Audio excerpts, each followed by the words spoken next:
ఇప్పటి వరకు మౌనంగా ఉండే సమయం అయిపోయింది. దేశ ప్రజల క్రైస్తవ్యం హక్కుల కోసం, క్రైస్తవుల కోసం ఆయన పోరాడి మనందరి కోసం, తెలుగు రాష్ట్రాల కోసం, ఇంకా దేశంలో ఉన్న ప్రతి యాంటీ కన్వర్షన్ లా బిల్ ని పాస్ చేసిన ఛత్తీస్గఢ్, జార్ఖండ్, హిమాచల్ ప్రదేశ్, ఉత్తరప్రదేశ్, గుజరాత్, ఒడిస్సా, అరుణాచల్ ప్రదేశ్ ఇలా ఉన్న 28 స్టేట్స్ లో 12 స్టేట్స్ బీజేపీ ఉన్న ప్రతి స్టేట్ లో కూడా యాంటీ కన్వర్షన్ లా అనేది తీసుకొచ్చారు. అన్నని చంపడానికి గల కారణాలు ఇదే ఉంటే ఇంకోటి కూడా ఉంది. ఆయన చర్చ్ లో సర్మన్స్ చెప్తున్నప్పుడు ఐఐటి ఖరగ్పూర్ కి అసమాన తలంటుతాము అని ఒక వీడియో కూడా ఉంది, ఆయన చెప్పడం జరిగిందంట. సో నాకు వచ్చిన ఇన్ఫర్మేషన్ బట్టి ఫేక్ రీసెర్చ్, ఇండియాకి సంబంధించిన ఫేక్ రీసెర్చ్ అంటే లైక్ ఆవు పేడలో మినరల్స్ ఉన్నాయి, ఆవు యూరిన్ లో తాగితే మంచిది, బలము, లైక్ ద్వారకా ఉంది, వారధి ఉంది. సో ఇలాంటి కైండ్ ఆఫ్ ఒక ఫేక్ రీసెర్చ్ అన్ని చూపించినప్పుడు అమాయక ప్రజల్ని, అమాయక హిందువుల్ని నమ్మించినప్పుడు వీళ్ళు వెళ్ళి వాళ్ళతో పోరాడమో ఏదో చేస్తారంట. కంప్లీట్ ఇన్ఫర్మేషన్ అయితే బయటికి రాలేదు. అండ్ ఇదొక రీజన్ కూడా ఒకటి. అండ్ ఏదైతే మనువాదం నుండి వచ్చిన ఈ క్యాస్ట్ సిస్టమ్ ఉందో, ఈ హిందువుల పుస్తకాల నుండి క్యాస్ట్ సిస్టమ్ వచ్చిందో దాన్ని బయటికి తీసుకురావటాన్ని వాళ్ళు చేసిన అరాచకాలు అన్ని ఇప్పటి వరకు దాచిపెట్టారు. కానీ అవన్నీ బయటికి తీసుకురావటం వల్ల వాళ్ళవన్నీ బయట పడిపోతున్నాయి కాబట్టి ఇంకా అదొక రీజన్. ఎందుకంటే దీని వెనకాల చాలా పెద్ద పొలిటికల్ ఎజెండా ఉంది కాబట్టి వాళ్ళు ఇప్పటి వరకు చేసినంతా, ఇప్పటి వరకు చెప్పిన అబద్ధాలంతా వేస్ట్ అయిపోతున్నాయి. భారతదేశానికి చెందిన హిస్టరీ అంతా బయటపడడం వల్ల. ఆయన పోరాడిందల్లా క్రైస్తవుడే ఈ ఇండియాకి మేలు చేశాడు, క్రైస్తవుడు వల్లే అన్ని వచ్చాయి, క్రైస్తవుడు వల్లే బట్టలు వేసుకోగలుగుతున్నాము, క్రైస్తవుడు వల్లే హక్కులు వచ్చాయి, క్రైస్తవుడు వల్లే విద్య, వైద్యం, మంచి గుర్తింపు, మంచి జీవితం ప్రతి ఒక్కరికి వచ్చింది, అడుగంటూ పోతున్న ఇండియాని పైకి తీసుకొచ్చింది క్రైస్తవులు అనే జ్ఞానాన్ని పంచడం వల్ల అందరికి తెలిసిపోతుంది, వాళ్ళ గుట్టు రట్టయిపోతుంది అని చెప్పేసి అదొక రీజన్ కూడా. నాకు తెలియక అడుగుతాను, ఇది యాక్సిడెంట్ అని అన్నప్పుడు ఐప్యాడ్, మ్యాక్బుక్ ఎందుకు సీజ్ చేయాలి, ఎందుకు పోలీసుల దగ్గర పెట్టుకోవాలి? ఇది క్రైస్తవ సమాజం అడుగుతున్న ప్రశ్న.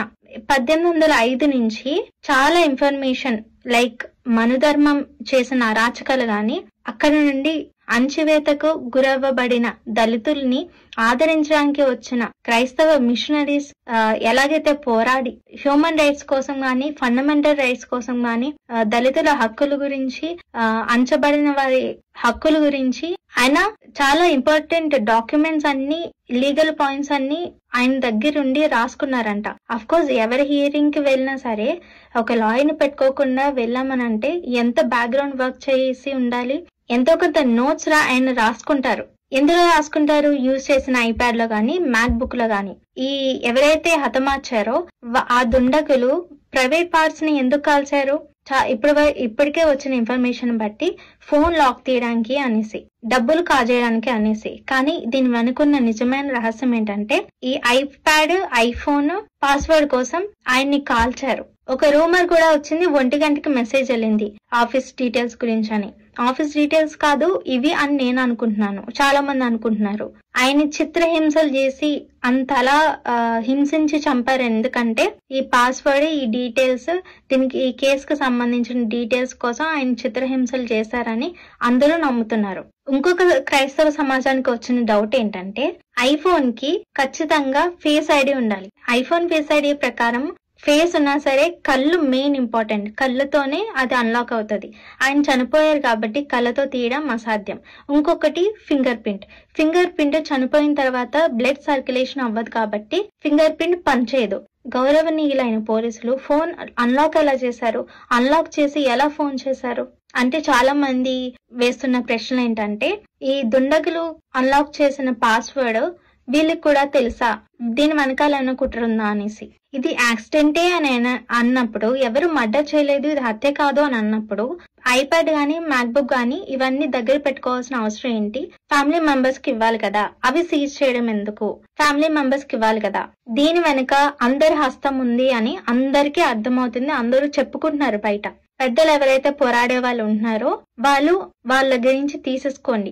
ఒకవేళ ఇచ్చేసినా సరే ఇన్ఫర్మేషన్ తెలియదు కాబట్టి ఒకవేళ ఇచ్చేసినా సరే డేటాని మళ్ళీ వెనక్కి తీసే అవకాశం ఉంది. ఈ యాంటీ కన్వర్షన్ లా గురించి ప్రతి ఒక్కరు తెలుసుకోవాలి. ఇన్ని స్టేట్స్ లో చాలా వరకు వీడియోస్ మనం సోషల్ మీడియాలో చూస్తున్నాం. ఎంత భయంకరమైన సిచ్యువేషన్స్ క్రిస్టియన్స్ కుందో. మొదటిగా దీన్ని బారిన పడేది, ఈ లాకి బాధితులయ్యేది మొదటిగా పాస్టర్స్, తర్వాత క్రైస్తవులు. అసలు మతం మారటం అనేది, మతాన్ని తీసివేయడం, మతాన్ని యాక్సెప్ట్ చేయడం, ఏ మతమైనా సరే, హిందూ నుంచి క్రిస్టియన్ గా అవనివ్వండి, క్రిస్టియన్ నుంచి హిందూగా అవనండి, అది ఏ మతం స్వీకరించినా అది మనకి రాజ్యాంగం ఇచ్చిన హక్కు. ఆర్టికల్ 18 ప్రకారం universal declaration of human rights అంటే everyone has right to freedom of religion or belief or to become non religious.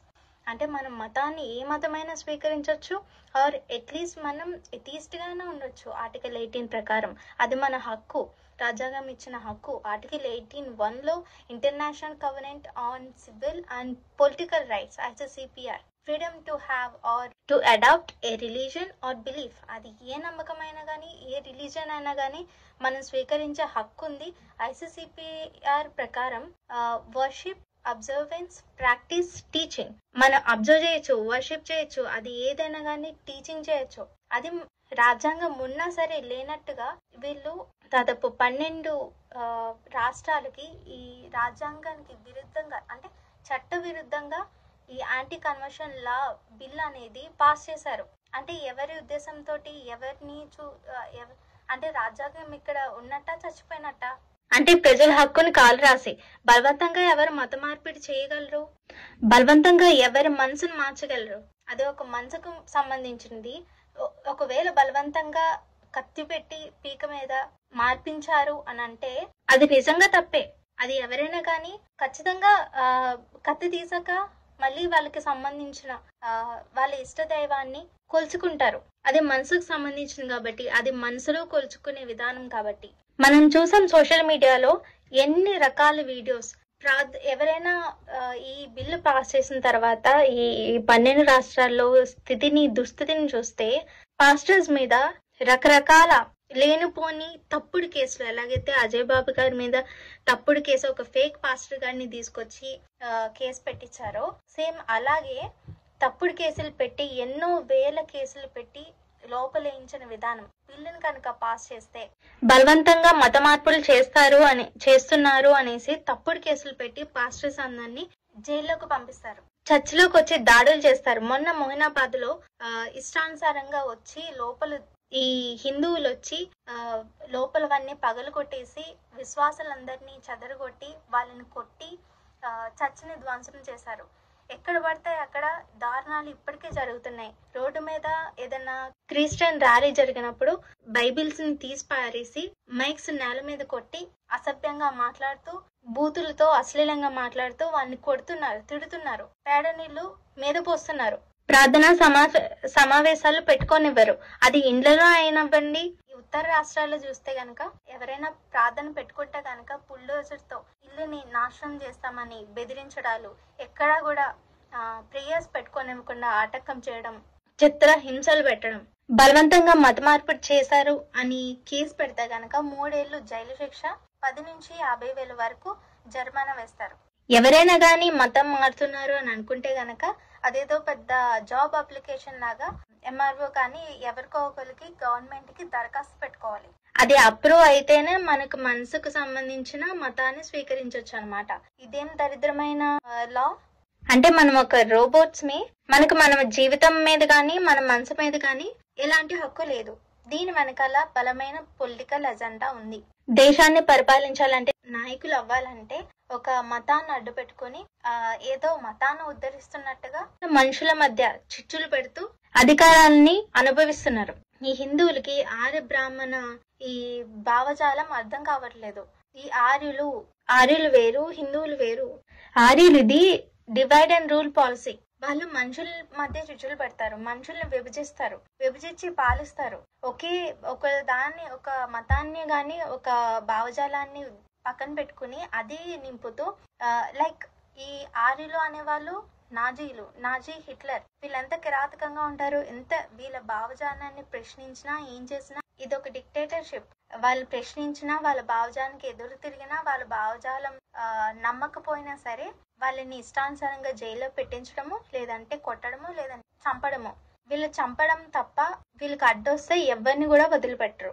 వీళ్ళ చుట్టూ కానీ వీళ్ళ దేశం అంతా కానీ వీళ్ళ భావజాలం ఉన్న మనుషులే ఉండాలి, మిగతా వాళ్ళు ఎవ్వరూ ఉండకూడదు. వాళ్ళ మీద వీళ్ళు పరిపాలించాలి. ఒక ఫేక్ మూఢ నమ్మకాలతో పరిపాలించే ఒక గ్రూప్ అన్నమాట ఇది. ఇదంతా పక్కన పెడితే ఉత్తర భావజాలను అంతా తీసుకొచ్చి ఇక్కడ రుద్దాలని చూస్తున్నారు. అక్కడ ఎలాగైతే కాషాయ వస్త్రాలు వేసుకున్న నాయకులు ఉంటారో ఇక్కడ కూడా అలాగే దింపి వీళ్ళు కొట్టుకుని చావాలని చెప్పేసి అక్కడ లాస్ అన్ని తీసుకొచ్చి ఇక్కడ ఇంప్లిమెంట్ చేయాలి అని చెప్పేసి అన్న ఒక లావిష్ స్విమ్మింగ్ పూల్ ఉండే ఒక మంచి ఇల్లుని పర్చేస్ చేసి ఇది కాదు అసలైన జీవితం, ఇది కాదు అసలైన కళ అని చెప్పేసి దేశం మీద ఉన్న మమకారంతో క్రైస్తవుల మీద ఉన్న జాలితోటి ఆయన స్వార్థం చూసుకోకుండా మనందరి కోసం మనం ఇబ్బంది పడకూడదని చెప్పేసి, మనం నరకం అనుభవించకూడదని చెప్పేసి ప్రతి క్రైస్తవుడి కోసం, ప్రతి పాస్టర్ కోసం ఈ రోజున మెగా పాస్టర్లు లక్షల రూపాయల సూట్లు వేసుకున్న పాస్టర్లు ఇంట్లో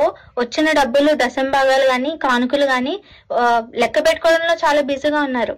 వాళ్ళే మెయిన్ టార్గెట్. ఫస్ట్ అలాంటి వాళ్ళ మీద కేసులు పెట్టి అలాంటి వాళ్ళని ఇబ్బందికి గురి చేసి వాళ్ళ చర్చలు ముగించిన తర్వాత చిన్న వాళ్ళు మీద పడతారు. చిన్న వాళ్ళకి బెయిల్ తెప్పించుకోవడానికి కూడా డబ్బులు ఉండవు. చాలా కష్టం మీద వాళ్ళు దేవుని సేవ చేస్తారు, దేవుని పిలుపుకి లోబడి. అలాంటి వారికి రాబోయే కాలంలో బహుభయంకరమైన శ్రమలు. లక్షలు ఖరీదు చేసి వేసుకునే సూట్లు, బిజినెస్ చేసే ఈ పాస్టర్లు, ర్యాంప్ వాకులు చేసే పాస్టర్ని వాళ్ళని ఆదరించడం, వాళ్ళ చర్చకి వెళ్ళడం మానేసేయండి. మనకి వాళ్ళు ఏ రీతిగానూ సహాయపడరు. ఏ రీతిగా కూడా మన బైబిల్లో మన దేవుడు చెప్పినట్టుగా ఏ చారిటీస్ చెయ్యరు, వాళ్ళు ఏ సహాయం చేయరు, బీదలను ఆదుకోరు, క్రైస్తవులకి అన్యాయం జరుగుతుంటే మాట్లాడరు, ముందుకొచ్చి పోరాడరు. అవసరమైతే మనల్ని ముందుకు నెడతారు తప్ప. ఒక గొంతును ఆపేద్దాం అనుకున్నారు, కొన్ని కోట్ల గొంతులు లేవనెత్తుతున్నాయి. ఒక ప్రవీణాన్ని చంపితే ఇది ఆగిపోతుంది అనుకుంటున్నారు, కొన్ని కోట్ల మంది ముందుకొచ్చి దీని గురించి పోరాడడానికి రెడీగా ఉన్నారు. మనం మన హక్కుల్ని కాపాడుకుందాం. మన హక్కుల్ని కాపాడుకోవడానికి మనమే ముందుకెళ్ళాలి, కానీ మన కోసం ఎవరు పోరాడరు. నిజమే, వ్యవస్థలన్నీ వాళ్ళ చేతుల్లోనే ఉన్నాయి, వాళ్ళు అనుకున్నది చేయగలరు. కానీ జరగబోయే విధ్వంసాన్ని, జరగబోయే అన్యాయాన్ని మాత్రం అరికట్టడానికి ఖచ్చితంగా మనం ఫైట్ చేయాలి. ఒకటి గుర్తుపెట్టుకోండి, ఆ ఉన్న వ్యవస్థలన్నీ మన కోసం పని చేయడానికే ఉన్నాయి, మన కిందే ఉన్నాయి. ఆయన ప్రాణ త్యాగానికైనా ఈ బిల్లు రాకుండా మనం మన కోసమే పోరాడతాము. ఇప్పుడు ఎవరైతే లాయర్ని అపాయింట్ చేశారో ఆ వ్యక్తికి పరిశుద్ధాత్మ శక్తి ఉండులాగున ప్రార్థన చేయండి. ఎందుకు చూస్ చేసుకోలేదు ఒక లాయర్ని? ఎందుకంటే ఆయనకి ఇచ్చిన జ్ఞానం ఎంతో, ఆయన లాంటి వారు ఇంకెవరు లేరు అని అనుకుంటున్నారు, కానీ ఆ జ్ఞానం ఇచ్చింది పరిశుద్ధాత్మ దేవుడు. ప్రతి క్రైస్తవుడు మోకరించి ఉపవాసంతో ప్రార్థన చేయండి. ప్రతి క్రైస్తవుడు గొంతెత్తి పోరాడండి.